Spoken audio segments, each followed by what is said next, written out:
Oh no, I would love that. I would love to be an actual god, controlling the lives of just a couple of people.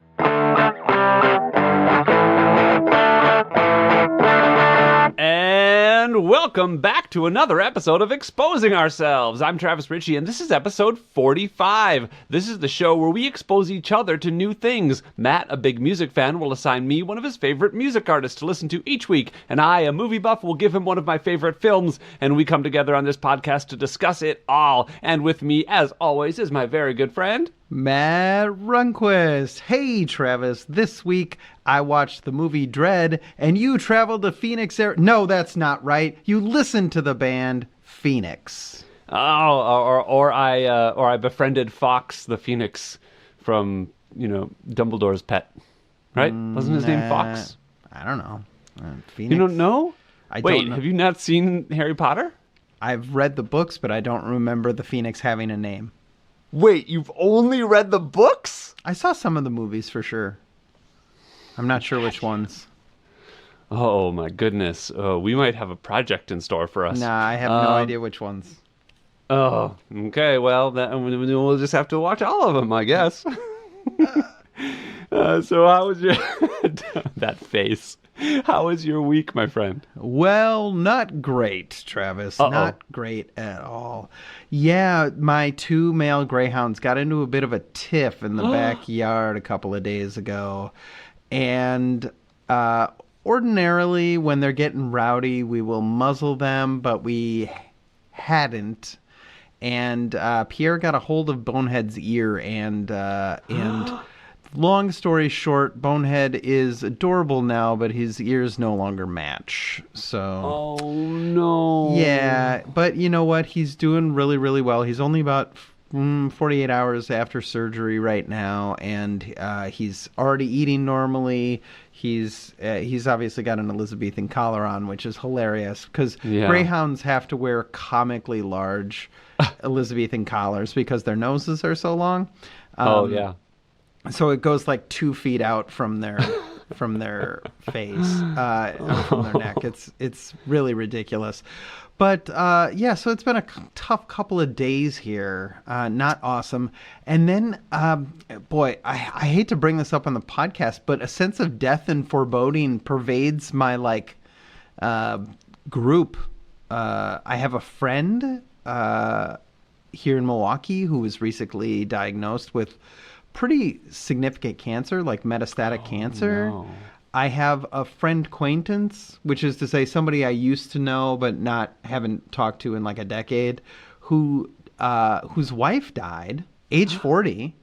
Oh no. And then I have a family member who has a bit of a cancer scare as well. So not a big upbeat. I really hope like awesome things happen. I hope you knock it off, Death. Yeah, get out of here. I hope you were like juggling water balloons and somebody discovered your talent. And now you're going to be in Cirque du Soleil or something.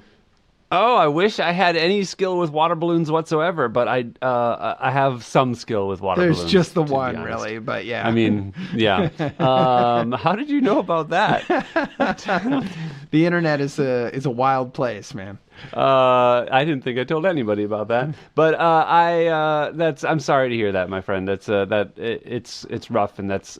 Sometimes being a human just sucks, and it really does. It's really tough.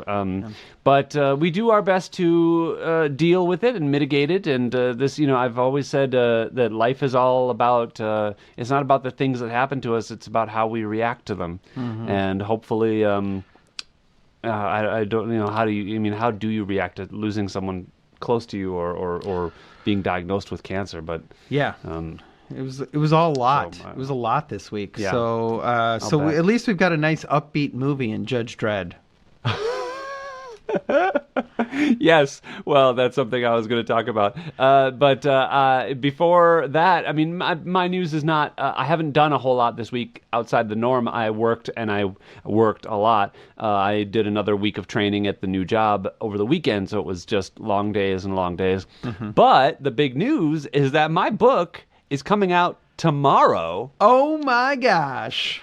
Which means if you're listening to this, it is available now for it's you available to now. get and read if you would like it. In it is lots of available. different formats. Absolutely. I took pictures with the hardcover, softcover, and Kindle format, and it's available in several different ebook stores. So if you don't like Amazon, you can get it from Goodreads or iBooks or even Barnes and Noble, I think. Nice. And yeah, and then it is available in hardcover and softcover from Amazon at least. I don't know where else. But and the audiobook is going to be available soon once I get off my lazy butt and record the damn thing. So yeah, but that's the most exciting news here. I have no idea what's going to happen with this book. I'm going to keep writing. I have another book coming out probably in the spring. That is the first book in a different series, and weirdly enough, writing the sequel to this series is daunting. Yeah, I mean, even for though sure. I know I've already done it, like I've already written a book, Yeah. but like writing another one seems. Well, are you one of those people who that first book percolated for a really long time? Really long time. Yeah, a really long time. It was in my mind so I started the story in 2009. And I basically knew what the story was. But then in 2014, I went and I broke the plot. I outlined it. And so, I didn't actually write it until 2020. Oh, wow. Yeah. So that was a long process. time for it to percolate. Now I do have an idea of what's going to happen with the sequel and the next like 3 sequels actually. So so they're in there. I just need the detail and to flesh it out. And the process for me was really cool. This is maybe getting off topic, but just briefly, the process of writing it was very cool because I didn't have like a detailed outline. I just sat down and I knew what was going to happen in this beat, right? And I was kind of amazed at how easily the characters talked and said things that maybe I didn't expect and did things that I didn't know they were going to do and stuff like that. So I'm hoping that grabs me again, that process, that mindset, that I don't know how to describe it. So what you're saying is you're hoping that you're not accessing an alternate universe where these people are real and you're controlling them, because that would be morally suspect. Oh no, I would love that. I would love to be an actual god, controlling the lives of just a couple of people. Right? Well, I think the good thing is we found our pull quote for this episode. There we go. So why don't we go ahead and get into the meat? Don't think I didn't recognize that you shook it up for me last week. I didn't call it out, but I do appreciate it, and we can shake it up again this week and do the let's do the music first. Yeah, I think we could switch. Yeah, we can switch things up and do the music first for sure. Okay, well, tell me about Phoenix. I don't know anything about them. They seem fine. No, no. Well, Phoenix, at work, I told my coworker, she was like, "What are you listening to this week?" And I was like, "Have you heard of the band Phoenix?" And she goes, "Are you joking?" Yeah, I was not kidding that Phoenix is the biggest band in France, but they're also really big in the United States. They're, I would say, indie pop or electro pop. Very intricately crafted songs, a lot of like neat sounds used in there. The main members, there's 4 of them, a vocalist, a couple of guitarists, and a bassist. And then they have used the same drummer since a long time ago, but for some reason he's not like an official member of the band.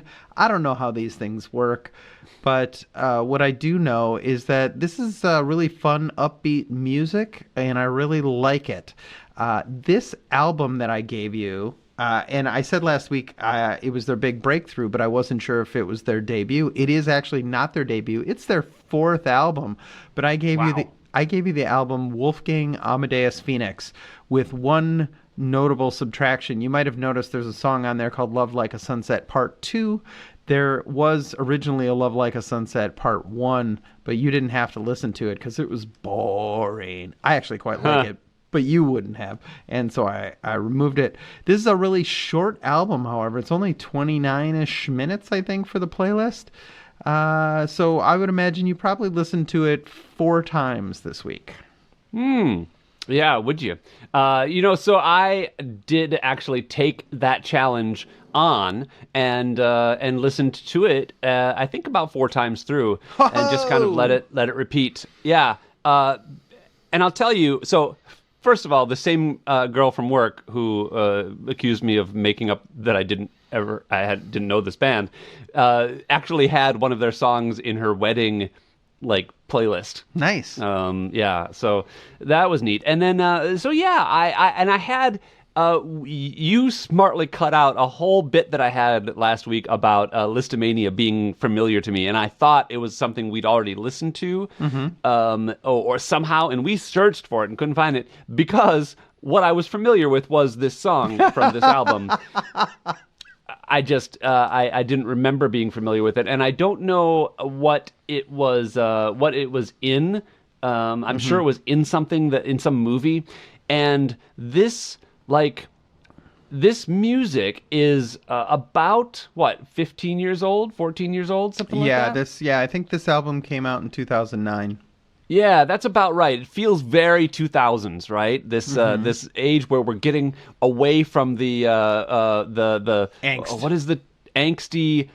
What is the word you use when something needs to be authentic? Authenticity? Authentic, yes. Oh God, I hate it. But we're getting away from that authentic, angsty, dour music into something cheerful and fun. And this was cheerful and fun. And in fact, I went to Costco and I had it on and couldn't help but I found myself kind of bopping in step as I wheeled my cart down the aisle. And so I'll give them that very much. So fun to listen to, right? Funner than fun. Probably. More fun than fun, yeah. More fun than fun. It reminded me a bit of the Strokes, kind of. Sure, yeah. Like a cleaner, like not so garagey Strokes, yeah. Yeah. I did like the cleanness of the music, right? The music was very specific and interesting, and lots of synthetic. What's the word? Not synthetic.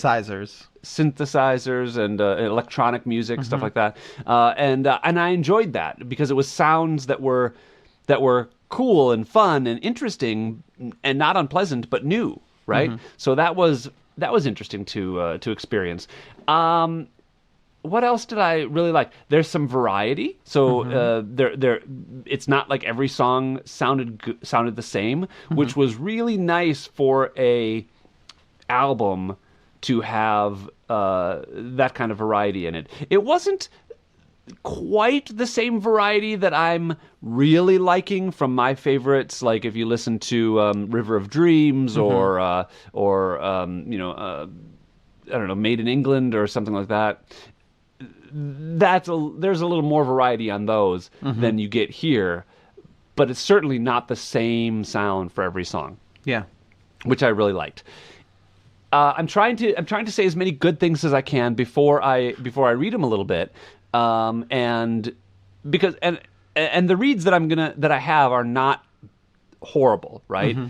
I just want to make sure that you know that I like the song. This is one of my favorite, probably albums or playlists that you've given me so far. Yeah. I mean, I'd say top 5. I remember when we did Florence and the Machine, when we started to do the review, you were like, why didn't you give me this earlier? And I was like, oh gosh, I haven't given him Phoenix yet. The reason it took me so long to give this to you is because I thought I had already done it. I thought I had already given it to you because I've intended to give it to you like 3 times and I never had. But really? I was half expecting that comment this week. I was pretty sure that you were going to like that, and I was half expecting, why haven't you given this to me yet? Yeah, well, I would have, except I don't like to repeat myself too much. But yes, that's it is a thought that percolated through my mind, and I trust you. I figured there was a reason, right? I implicitly trust my musical experiences to your judgment. To your better judgment. That's amazing. It's a bad idea, but it's amazing. Yeah, well, you are like a god in that respect of my ears. No, the God of Years. Just that the works. God of Years. I like that. Yeah. So that is time then to bring up the things that I didn't love, and I think the two main things have to do with the singing, and it's the singing was good, is fine, not great, but the singing is not something I had a problem with. It's the vocal mix, which, as you know, I have harped on for a little while, especially the first few songs. I couldn't understand words, right? And so if you can't understand us, you get the vibe that they're singing. You can hear that they're singing and they're saying something. But if I was to like sing along, I'd be like, Listomania, something, boo, la da ba ba ba da boo. That because I you just don't know. And so I wish they... Weirdly, Travis, those were the actual words. So congratulations. Great, spot on. Great. Well, I did look at the lyrics. I do like to hear what the words are. Although I will say, in this case, it probably doesn't matter all that much because I did go look at the lyrics, and the lyrics are kind of nonsensical all the way through. Yeah, they're more of a vibe, I would say. Yeah, very vibey lyrics. Yes, that's a great way, because it's not, I wouldn't say poetry necessarily, but vibey is a great way to describe it. And so I would probably fault it a bit for not being something I can sing along to, right? I do like to sing along to a song, and these are not those kind of songs. But that's it. That's pretty much it. I really enjoyed listening to it. This is something that would 100% go on my boyfriend playlist at some point. To be fair, every song I've ever written in French has sucked. So... Do you think that they're written in French and then translated, and that's why they don't make sense? No, I think this is pretty common for this style of music. Like, some of these type of groups have very on the nose lyrics, but a lot of them are much more in this vibe where they're, you think of Neutral Milk Hotel or New Pornographers or a couple other bands that we have, talked about. They do sort of operate more in the realm of like metaphor or just even deliberately obscure, lyrics. So I think that this was not translated from the French by and large. Do you? Well, that brings to mind the that Italian song. Have you heard that? Oh God, yes, I have. Prince Colin. Yeah. Yeah. It's so good. Song, I love it so much. I listen to it regularly, yeah. And it's completely nonsensical. There's no lyrics to it. There are lyrics to it, but they mean nothing. And so... do you have it in front of you? Can you please tell people who did it so that... Adriano Celentano. Yeah. Celentano, yeah. And so it's all over. I literally looked up nonsense Italian song. Yeah. And for those of you who have never heard this story, there was a popular singer in Italy in the 1960s who was maybe a bit upset by the popularity of English language songs amongst the Italian public. And he was... upset that they didn't even know what the words meant. And so he wrote a song that is meant to sound as if it is in English.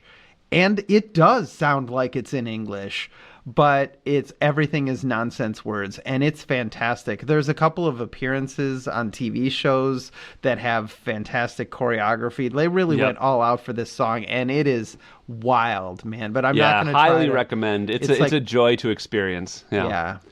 But that is very similar to the experience I had with listening to Phoenix, and that the lyrics didn't make sense. It was a vibe. It was a feeling, and I enjoyed that feeling quite a bit. But I do prefer a song that I can sing along to. You know? Yeah. In fact, what's funny is at karaoke not too long ago, I sang Dog Days for the first time. Oh, fun. Speaking of, Florence and the Machine. So that was very interesting for me. And I did a pretty good job. The audience loved it. Yeah. It's a good song. It's a good Anything song. else? Anything else you want to add about Phoenix? Yeah, Tell me well, some I of the mean, nitty-gritty? I don't know much of the nitty gritty, but I can just talk about my enjoyment of this. It was introduced to me by an old friend right around the time of Wolfgang Amadeus Phoenix. I think 1901 was actually the song that I listened to the most, or that was introduced to me, and I just absolutely loved it. Like, the whole album is really, really good and really, really catchy. I've listened to a couple of their other albums, and they are also very good. As you said, it's really well constructed, and there's lots of like sonic variety. I would say that the rest of their stuff is not quite as hooky as this album, and suffers a little bit from, background disease. But What do you mean by that? well, I mean, like, it's very easy for it to just fade into the background. And I mean, I suppose it's great for parties because you can have a nice conversation with somebody and not get distracted and start dancing or something like that. But so they had an album come out in 2022. And in preparation for this week, because I've listened to Wolfgang Amadeus Phoenix hundreds of times, like, this is a very popular album for me. Because I've listened to it so much, I actually listened to their 2022 album to be like, hey, I know Phoenix is still a going concern. What are they up to these days? And I liked it quite a bit, but I only listened to it once. I was like, yeah, that's good. It's good. Okay. Yeah. Yeah, it didn't catch you, it didn't hook you. It didn't hook me. I will probably try to give it another listen here in the next month or two and see if, having heard it once, the songs start to resonate a little more for me. But yeah, they're doing their thing, but I think this is clearly their best work. Oh, that's cool. So I looked up Listomania and by the way, I do like that it's a list as in Franz Liszt. Franz Liszt, the classical composer. And I looked it up. And what piano shows... player. And piano player? Yeah, great. He was a famously good piano player. Aren't most composers also piano players? Yeah, like but they're mostly... Bach, Beethoven, Mozart? But they're not necessarily known as performers. Like, Liszt was a famously good... He used to write things that only he could play. Like, interesting. He was a very, very good pianist. Oh, well, I did not know that. The thing that I think I heard this in recently was an episode of What If, which was a Marvel animated series back in 2019. Okay. Just so for my edification and perhaps our listeners, should they care.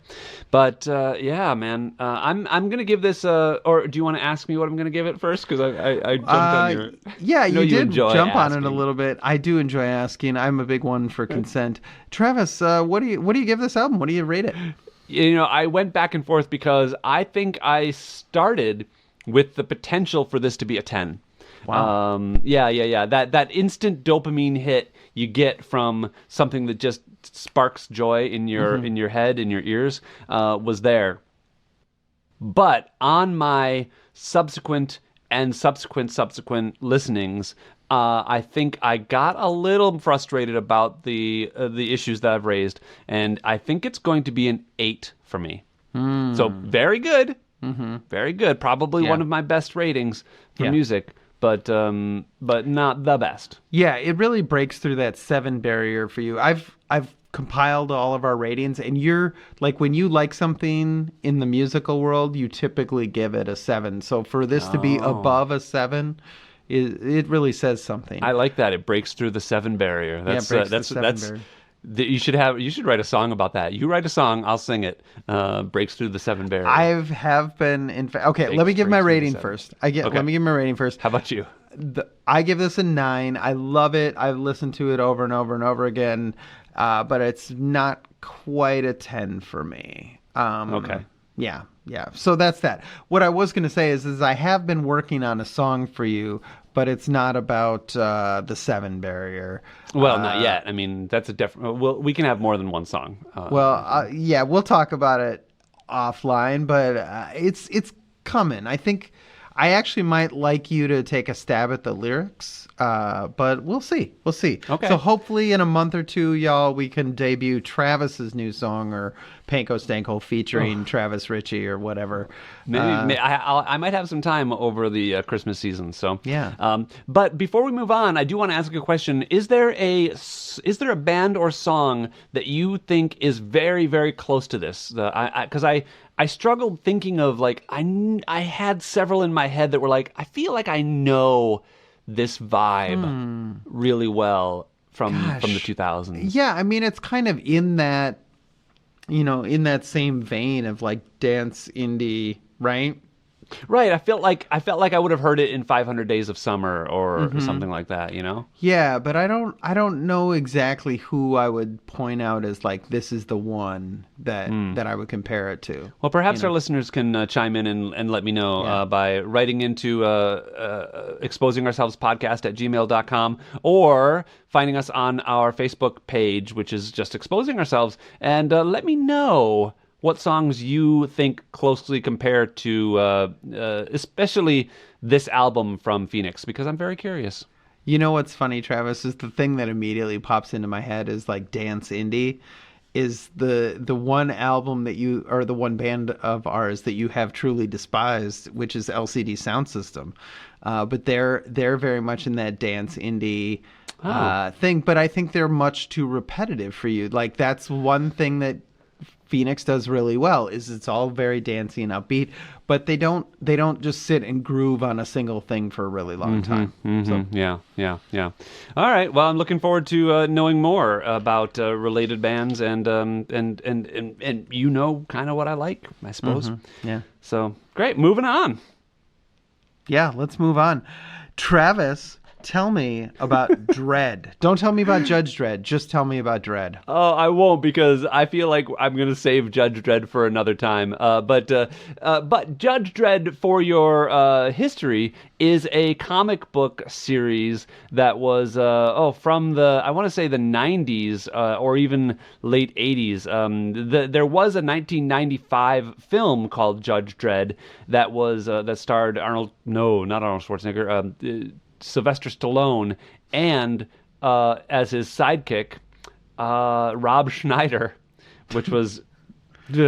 Anyway, so it took a long time for any studio to be like, well, let's try again on this. Yeah, sidebar, I was trying to explain Judge Dredd to my wife who had never seen it before, and I explained to her the plot of Demolition Man because I got them confused. There you go. Yeah. I mean, Sylvester Stallone had a 90s type of movie for sure. But this movie is so Judge Dredd. The story is loosely that in the late part of this century, most of the United States is a dystopic post-nuclear war wasteland known as the Cursed Earth, and the East Coast is populated by Megacity 1, which is a huge metropolis of like 800 million residents, and they have something like 17,000 serious crimes daily, and the only force for order are the judges, who act as judge, jury, and executioner. And Judge Dredd is like one of the best judges. He's very effective at his job, and he's just like the best one.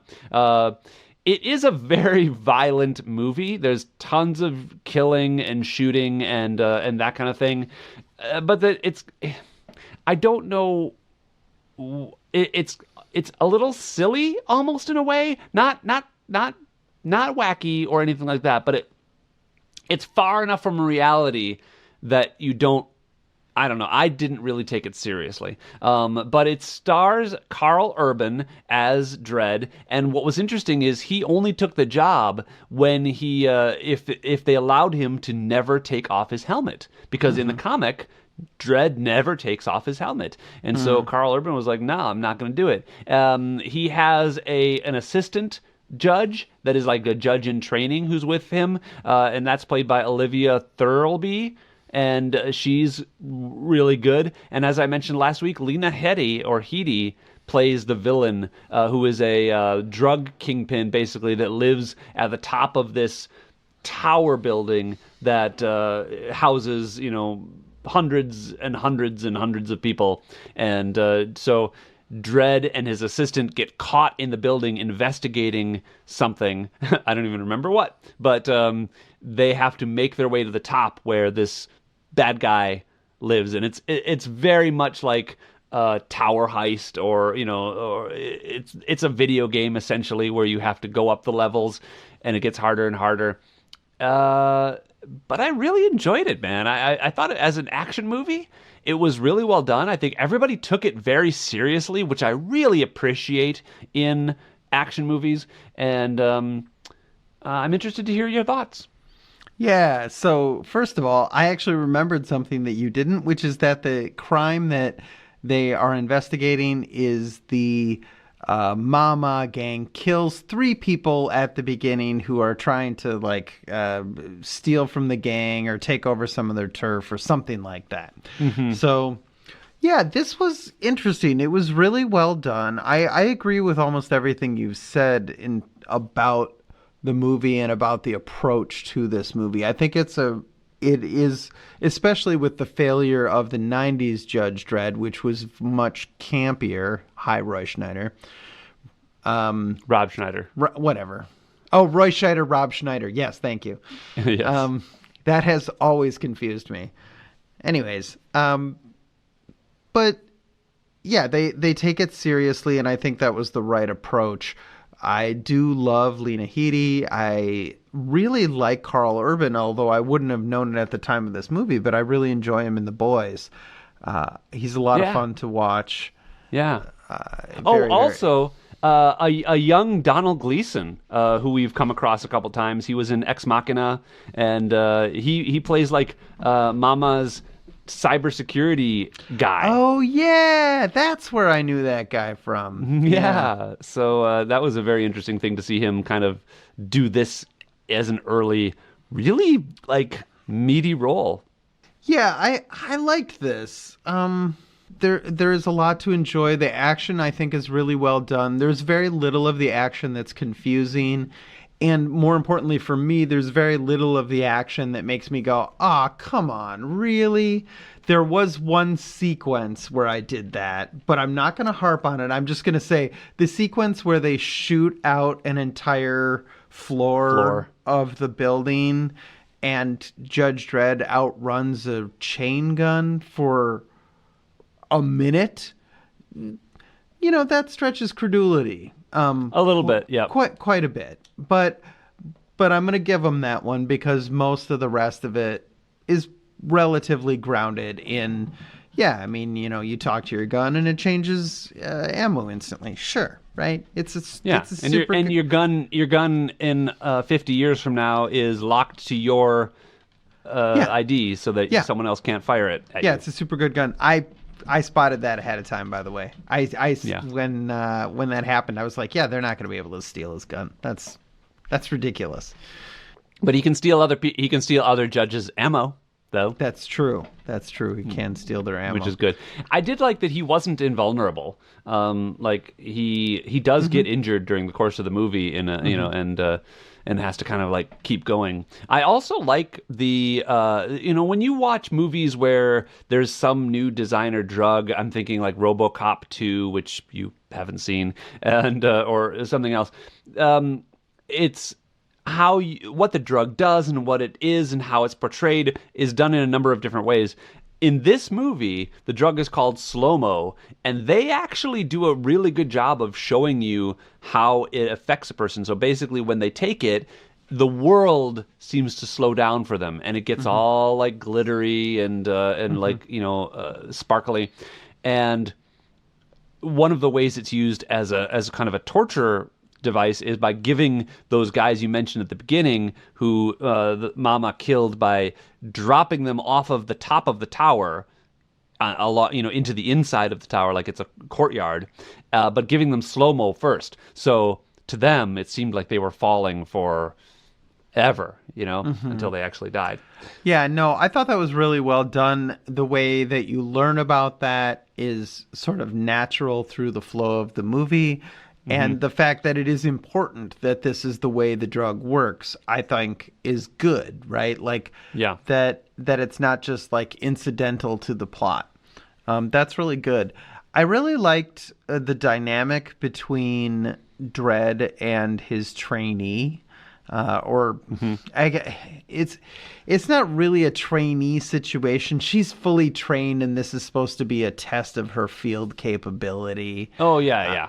But it is a matter of where he has the ability to like fail her, and okay. Yeah, he's testing her, right? Yes. But you don't want to call her a testee, right? That doesn't make sense. Anyway. Yeah. But I liked that. I think Olivia Thirlby was fantastic. I was definitely like, oh, what else has she been in? I'm curious about her as an actress. She's really good. The rise of Mama is handled very similarly to in Kill Bill. Lucy Liu's character like takes over the Yakuza, and this is a very similar story where try not to think too hard about it because it doesn't really make a whole lot of sense, right? The explanation given in the movie is she was so violent, and it's like all of these people are extremely violent. It's not clear what level of violence this person would have to have in order to intimidate an entire skyscraper's worth of gangs, but it's apparently a lot of violent. Yes. Yeah. So that I didn't love that, but it's just kind of set up, right? It's set up for the movie, and you're right. Like this does have a bit of a video game aspect about it, where you're setting up this situation where he's got to climb the tower, and he climbs the tower. So for better or for worse, that's kind of what it is. Yeah. It was actually written by Alex Garland, who did a lot of work with Danny Boyle. So did you ever see 28 Days Later? Nope. Oh, wow. Okay. Well, that's definitely going on our list, I think, because it's one of my favorites. And also a movie called Sunshine. I'm not a big fan of fast zombies. Really? You don't like fast zombies? Yeah, I'm not a big fan of fast zombies. Why? I'm just saying.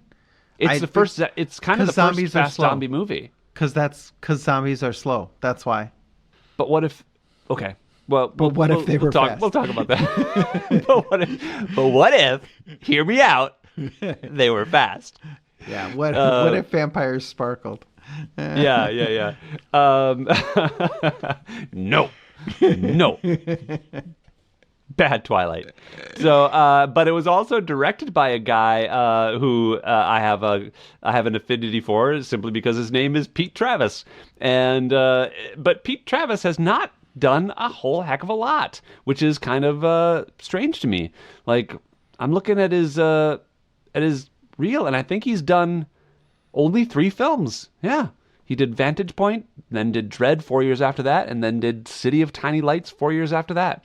So, well, not to spoil the ending or anything, but like I was surprised when we got to the end of this. Given some of the movies that we have watched that have gotten sequels, I was surprised that there wasn't a sequel to this movie. I realized it wasn't crazily successful or anything. It wasn't a huge success. It cost about $30 to $45 million and made about $41 million at the box office. And I wonder if I finally saw it because of word of mouth, and I wonder if they'd gotten a little bit more of a push early on and had some good word of mouth, if it would have been better.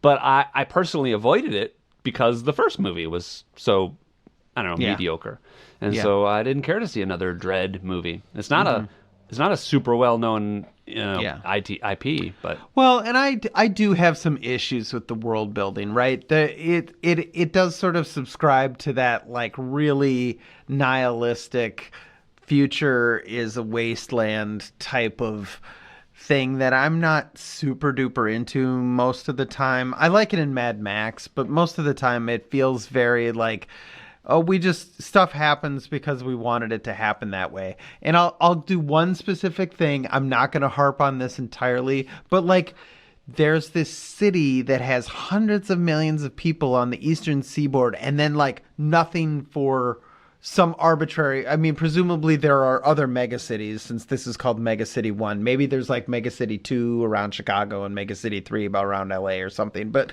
like the point is there's not many of these and everything else is desert. And there's not even a hint of like, how do people eat? Who built Megacity? What happened to all the buildings that were not inside the wall of Megacity? How did they afford to put giant steel shutters on every single skyscraper, of which there are tens of thousands? That's not an insignificant technical challenge, So, You're right. like, I'm not to harp on any particular aspect of it, but just it's clear that the world building is sort of like young, right? Like, wouldn't it be cool if in the future there were these crazy cities? Like that's what it kind of felt like to me a lot. Well, of the time. and I think that in that regard, it comes from an era of comic books, in the 80s, where you were looking, if you were looking 100 years in the future, you were imagining a future that was drastically different than what we have, and what we have found out is that the future changes slower in some ways, and especially in big infrastructural ways. It was before the end of the Cold War. So, like, the only future that seemed to make sense at the time was, well, at some point, we're going to all kill each other and there's going to be a nuclear wasteland, right? Nukes. Yeah. So, and I will say I agree with you that I'm not a big fan of nihilistic. I'm not... The fact that it's post-apocalyptic doesn't bother me quite so much. I don't like nihilistic stories. I don't think that this is one. It's essentially a superhero story. Kind of. It's a comic book movie, and it treats itself like that. What I do like, though, is that there is a glimmer of hope in Judge Dredd's morality, right? He holds fast to the idea that the guilty should be punished and the innocent are. And unless you are proven to be guilty, then you're not going to be punished like extraordinarily. You're not just going to be punished on presumption of guilt, which is a common thing that you would see in this type of movie, say in a Mad Max. And I do like that element exists here. Yeah. So for me, now this is maybe my own personal bias coming through, but this feels like a little bit of it's okay if someone has the power of execution as long as he's a really good dude. When what is the one thing that we know about power? It's that power corrupts. Right? Well, and we see that later in the movie where there are judges that are bought and paid for. Right. And so I'm always uncomfortable with a story that is sort of like, no, it's okay if this guy can kill people because he's a super good dude, right? Because that if that is the only thing standing between that person and, the power of life over other people, I'm not comfortable with that. No matter how much of a good dude he is, because I can't look into someone's soul and determine the truth of their soul. I'm not George W. Bush. I can't just look somebody in the eye and be like, I know, I could tell he was a good dude, right? Yeah. I can't do that. And anytime a story seems to be justifying that particular, like, power invested in one person, I'm going to have a problem with it. Now, I understand that's the justification for this whole story, right? Like, if that's not true about Judge Dredd, then the whole thing falls apart. Well, I think that the key is that the reason we care about this judge, is because he's that guy. Like, we could be following any other judge who isn't quite so morally pure, and that wouldn't be as interesting of a story. It's the same thing with Batman. Batman does not use guns. He doesn't kill. It's essentially he's a form of he's a type of Batman character. But in the future where you need to kill. Yeah, I guess because things are so bad. But anyway, I did appreciate that, and So, any other thoughts before you give it a rating? I did like kind of the world of the tower, right? There is, early, like there was a lot of really good storytelling about this skyscraper and why it is the way it is and how it is the way that it is, that I thought was really well handled. Like it wasn't just all a big exposition dump. You learn about the unemployment rate inside the tower, and that people aren't, the residents of the tower are not treated as animals. Right. Which they're not all criminals. And they're not all bad. They're not all There's criminals. families The criminal and kids gang, and, the criminal gang operates inside the tower and basically with impunity because the judges don't visit. But the residents of the tower are human and are humanized in this movie, and I did really like that, because it would have been very easy to, like have the individual residents attacking the judges or doing something that sort of indicated that they were unworthy of protection. And yes. and the movie doesn't do that. It plays it straight, and I appreciate that. Yeah, well, and that goes into the idea that the future is bad, but there are people who are worthy of protection. That's a really good way to say that. I like that. Yeah. So that's the other thing that I think I was trying to get out. Great point. Well, go ahead and what do you rate it? So this is a tough one for me. It's not generally a style of movie that I like. I thought it was really well done. There were a fair number of things in here that I was like, okay, I'm trying not to be that jerk who points out the ridiculousness of this situation, but so it's definitely a positive, right? Okay. I'm just debating whether it's like, this is better than an average action movie? Is it good? Is it good? Right? That's the thing. I enjoyed the experience of watching it. I'm not going to watch it again. It was better than your average action movie, but is it enough better for a 7, or is it more of a 6? Mm-hmm. I think it's a 6. I wanted it to be a 7. I wanted that for you, because I know you like this movie, but I think this movie is a 6 for me. Yeah, no, I do like this movie. I don't love it, and that's a fair rating, especially since your proclivities. I understand, and I kind of like tricked you into watching a superhero movie, but I am going to give this for myself an 8, because I enjoyed it more than I expected to on this repeated viewing, and I think maybe this is number 3 for me, possibly in the last 12 years since it came out. Possibly. I mean, if this was on, you know what? A lot of the bars here in Milwaukee, especially late at night, will play movies behind the bar rather than having like live sports on or something like that costs them money. And if this movie was on at a bar, I would probably, sit and watch the movie while chatting with the person that I was there with. Yeah, it is a movie that you can't ignore. That's that's for sure. Yeah, I like that. All right, fantastic. Well, what do you got for me for next week? Next week, have you ever heard of the band The Yeah Yeah Yeahs? I have heard of the Yeah Yeah Yeahs. Yeah? I have heard of it. But you don't know what it is.